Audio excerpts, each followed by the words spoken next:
Amina sat in silence, the smell of incense and fresh roses drifting through the large, dimly lit room. Her black dupatta draped over her head, soaked from tears, still carried the scent of her late husband. Just 3 days ago, she had buried the man she married out of love, a man who had promised her a life of comfort, safety, and dignity. Now, all of that was gone, stolen in an instant by a tragic highway accident on a rainy night. The family house was full of whispers, but none directed at her. People passed trays of sweets and cups of tea as if it were any other gathering. Except for the fact that there was a widow sitting on the floor, her world shattered. Amina's heart pounded as her father-in-law entered the room with a stern look, followed by her husband's older brother, who she barely spoke to before. Her mother-in-law sat beside her and gently patted her hand, but the pressure in her grip was anything but gentle, it was calculated. "You must remain in the family," the father-in-law said firmly, eyes not meeting hers. "For the child. For respect. For legacy." Amina's breath caught in her throat.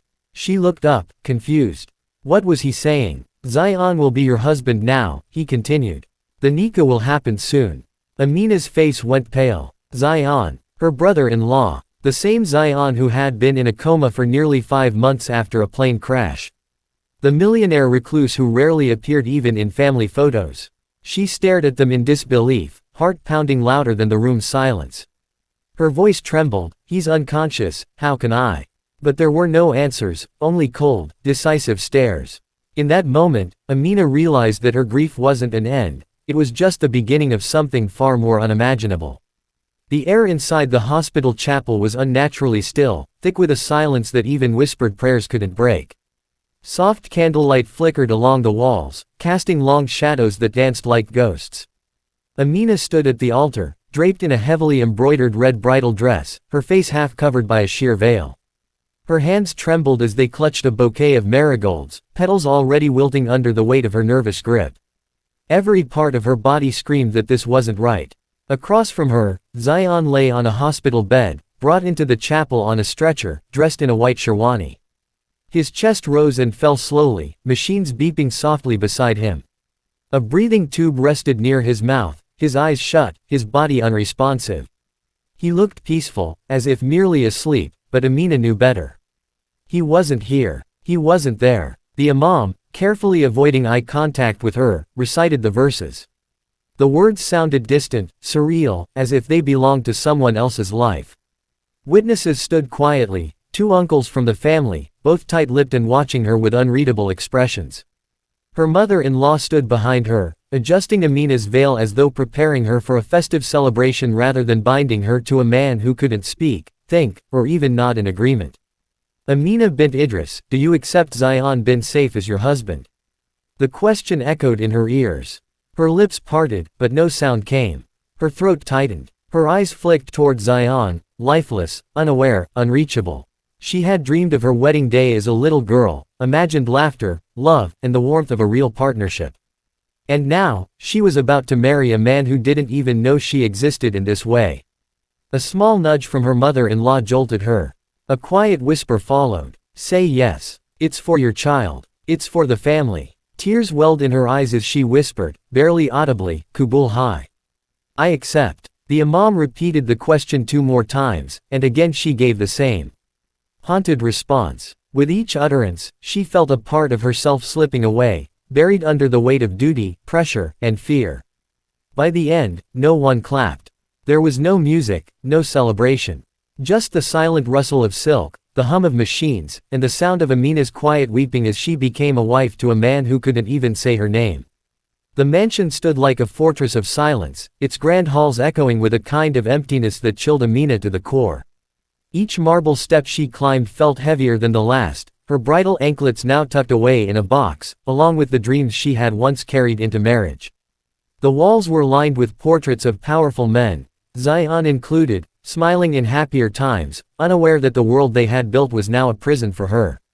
She was led to a room at the far end of the house, Zion's private suite.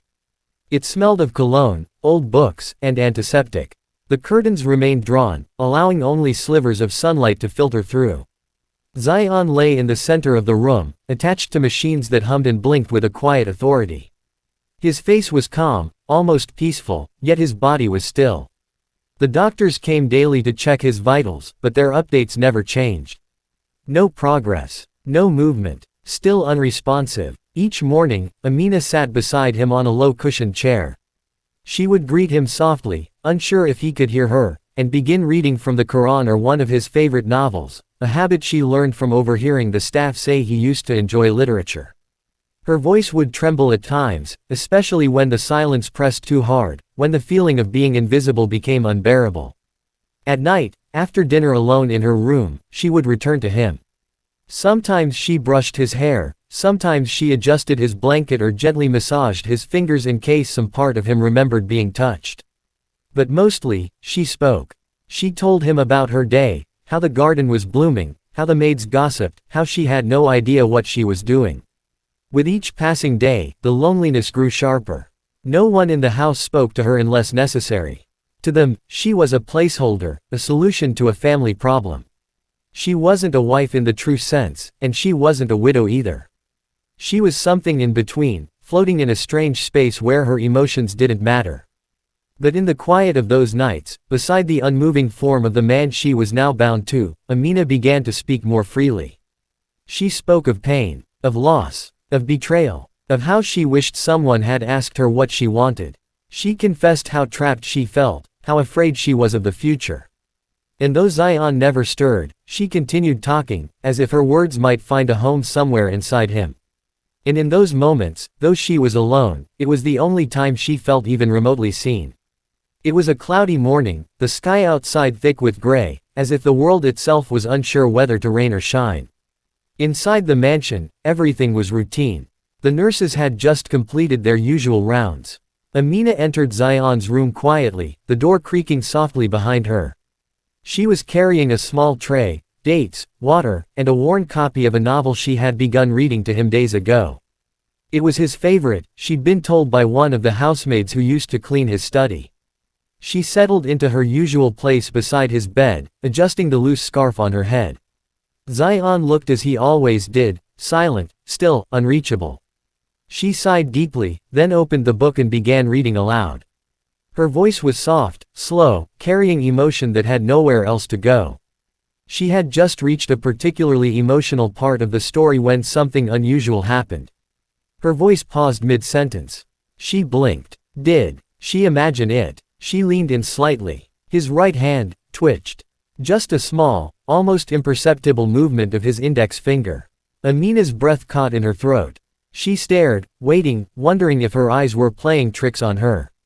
But then, a flicker, a faint one, in his eyelids. She dropped the book. Zion. Her voice was sharp now, laced with disbelief and hope. Nothing. But then again, his fingers moved more deliberately this time. His head shifted just slightly on the pillow. The monitors began to beep more erratically, a sudden spike in heart activity. One of the machines issued a soft alarm. Amina's heart pounded so hard she thought it would burst. She rushed to the hallway, screaming, "Nurse!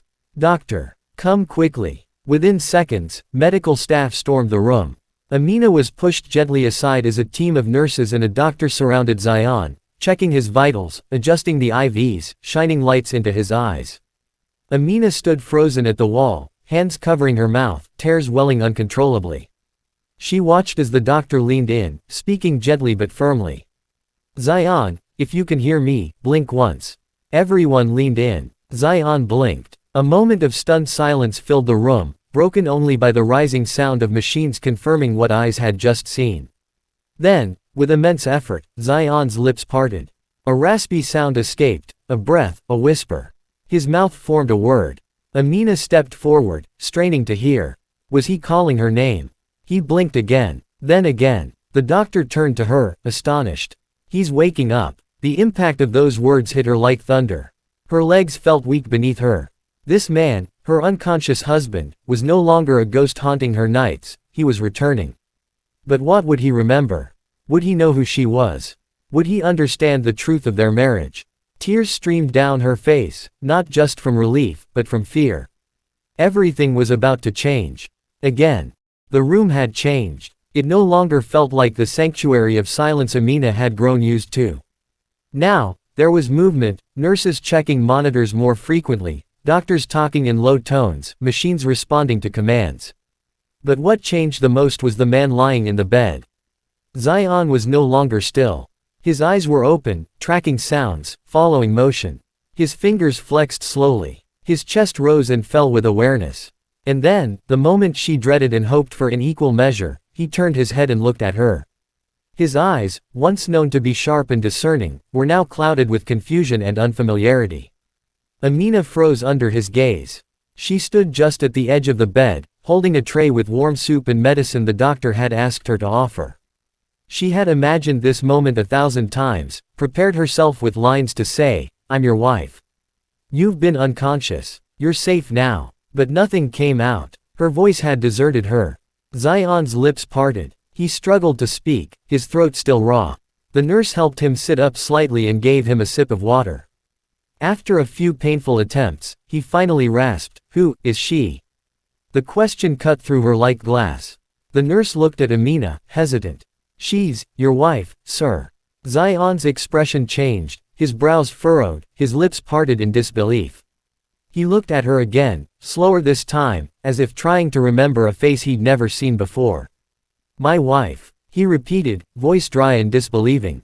Amina stepped forward nervously. "Yes, I'm Amina." His eyes darkened slightly. "Where's Hamza?" She blinked. Hamza, her late husband, Zion's younger brother, her first love. There it was, the moment she had feared. The confusion in his face hardened into suspicion. "Hamza died," she said gently. "A month ago. After the accident." Zion's breath hitched. For a second, he looked truly lost. But the next words from the nurse shifted the entire energy in the room.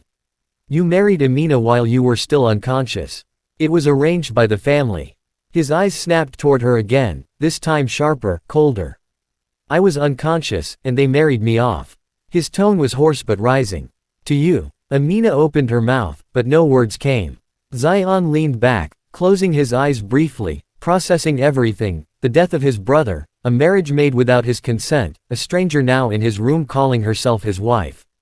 When he looked at her again, his voice was low, laced with pain and suspicion.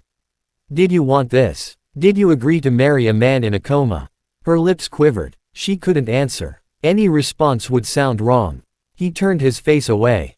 "Get out." And with that, she stepped back slowly, her chest hollow, her hands trembling. The tray of soup still sat untouched as the door closed quietly behind her. She had longed for him to wake, but never imagined waking up would come with so much resentment. Zion sat in his room now fully conscious, but the haze of confusion had turned into a burning need for truth. Days had passed since he awoke, yet every conversation left him with more questions than answers. The walls of his once familiar home now felt strange, and the people he once trusted tiptoed around him. They spoke in carefully measured words, glancing nervously whenever the topic of his marriage was brought up. No one would tell him the full story. Amina no longer came into his room. She hadn't since the day he told her to leave. And yet, her presence lingered, in the books left on the side table, in the soft shawl folded neatly at the foot of his bed, in the faint scent of rosewater and jasmine that drifted in with the breeze. He hadn't wanted to think about her. But he did, often. Why would a woman agree to marry a man in a coma? Why would she stay so long after he'd rejected her? Unable to bear the half-truths, Zion called in an old friend, Drive. Asif, who had once been his personal physician and confidant. If anyone could give him an honest answer, it was him. After checking his vitals, Asif hesitated before speaking. "They didn't want me to tell you everything," he said quietly, "but you have a right to know." Zion nodded stiffly. "Start from the beginning." Asif's voice was grim. "After your plane crash, your father declared you as the sole heir. With Hamza gone and no other male heirs, your marriage became a family strategy. They needed to keep the inheritance within bloodlines. Hamza's widow, Amina, was carrying his child. They thought marrying her to you would protect the child's legitimacy, and protect your wealth from outside claims." Zion's jaw tightened. "So they used her. And me." Asif nodded. "She was broken, grieving, and scared. They pressured her, Zion. She didn't even want to wear the bridal dress, but they gave her no choice." A silence fell between them. Zion's thoughts spiraled. He recalled her trembling hands, the silence in her voice, her refusal to defend herself when he lashed out. Not once had she claimed a right to anything. Later that night, curiosity overpowered him. He asked one of the maids discreetly, "Where does Amina go during the day?" The maid hesitated, then told him.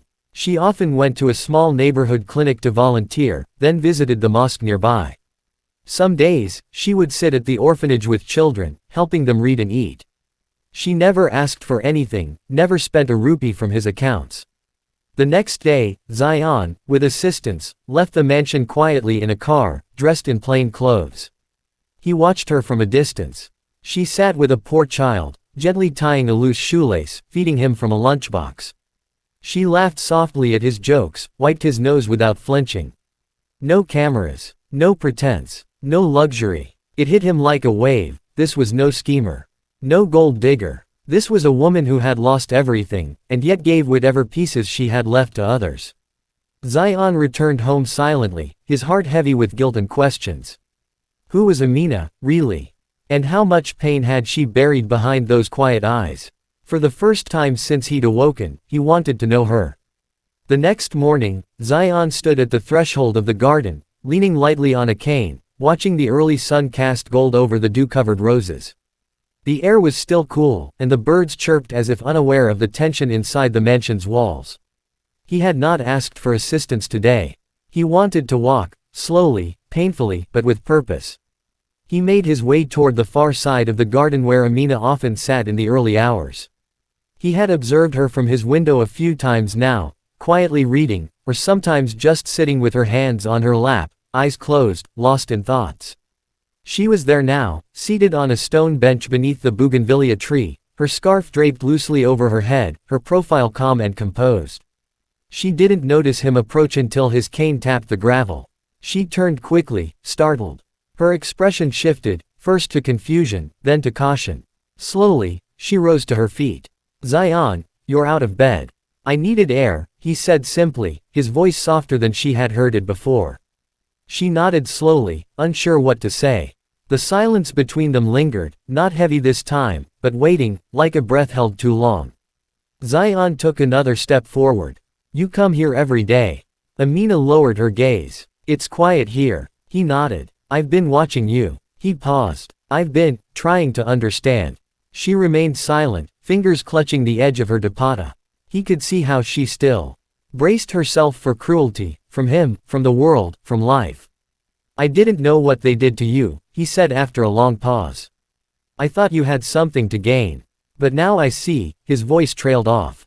"You lost just as much, maybe more." She finally looked at him, eyes wide but unreadable. "I didn't want this marriage," she whispered. "But I didn't want to shame Hamza's memory either. And when they insisted, I thought, maybe staying quiet was my only choice." Zion took another step, the pain in his leg forgotten in the weight of the moment. "You've been kind. To me. To this family. To strangers who can't give you anything. And I judged you without knowing." Tears welled in her eyes, but she blinked them back. "You had every right. I would have thought the same if I were in your place." He smiled faintly, for the first time without mockery or bitterness. "Maybe. But I don't want to stay in that place anymore." A gentle breeze passed between them, stirring the petals at their feet. "I don't know what we're supposed to be now," he admitted, voice raw. "But I want to start again. Not with lies or force. Just honesty." Amina swallowed, emotions clashing in her chest, relief, uncertainty, grief, and something unfamiliar yet warm. "I don't need your forgiveness," he continued. "But I'd be honored if someday, you might consider being my wife in truth, not because they made you, not because of inheritance, but because we choose to begin again." The words hung between them like a fragile offering. Amina's lips parted, but she said nothing. Not yet. Instead, she slowly lowered herself back onto the bench and gently patted the space beside her. Zion sat, exhaling deeply, the weight of months of silence finally beginning to lift. And for the first time since the accident, there was peace, not perfect, but real. The days that followed passed with a quiet, almost sacred stillness. The mansion, once cold and hollow, began to feel different, lighter, warmer, as if it too had exhaled the burden it carried. Zion was walking more each day, regaining strength not just in body, but in spirit. And Amina, she was still cautious, still guarded, but something in her had begun to soften. They spoke often now. Not long conversations, but honest ones. Sometimes about books. Sometimes about Hamza. Sometimes about nothing at all. Just the weather, the garden, or the soft, aimless thoughts that had nowhere else to go. Their words were gentle, with no pressure, no expectation. It was as if both had quietly agreed to let the walls between them fall piece by piece, brick by brick. One evening, Zion asked her to meet him in the main sitting hall, the one no one used anymore. It was where family gatherings once happened, where laughter used to echo off the marble, where portraits of ancestors still watched silently from gilded frames. Amina entered, unsure of what awaited. She found him standing in the center of the room, dressed in a simple kurta, the shadows from the setting sun painting long lines across the floor. He turned when he heard her and offered a small smile. "I've spoken to my father," he said gently. She tensed slightly. "I told him," Zion continued, "that I'm rewriting my will. That the family doesn't control my choices anymore. I've returned, and with me, I bring the right to live on my terms." She watched him carefully, her expression unreadable. "I've set up a trust for your child. Independent. Protected. And I've given you the legal right to annul this marriage, no pressure, no interference. It's your choice now, truly." Her breath hitched. This was not what she expected. No conditions. No veiled manipulation. Just freedom. "I want you to stay," he added, stepping closer. "But only if you want to. Not as someone's widow. Not as someone's obligation, but as my equal. As someone I respect, and am beginning to care for." Silence fell again, but this time, it was full. Full of possibility. Full of understanding. Amina slowly walked past him, toward the large window that overlooked the garden. She stared at the fading sky, colors melting into one another, just like the chapters of her life had begun to blend. The pain didn't disappear, but it no longer owned her. "I don't know if I'm ready to love again," she said softly, "but I am tired of surviving without purpose." Zion moved beside her. "Then let's give this life a purpose. Together." She turned her head, looked at him, really looked at him, and for the first time, saw not a stranger, not a victim of circumstance, but a man who had chosen to see her. A man who had chosen her without demands. A slow, fragile smile formed on her lips. "Then maybe, we can begin. No vows. No grand declarations. Just a moment, a seed planted in honesty, watered by mutual respect, and bathed in the light of healing." And that was enough to start a new chapter.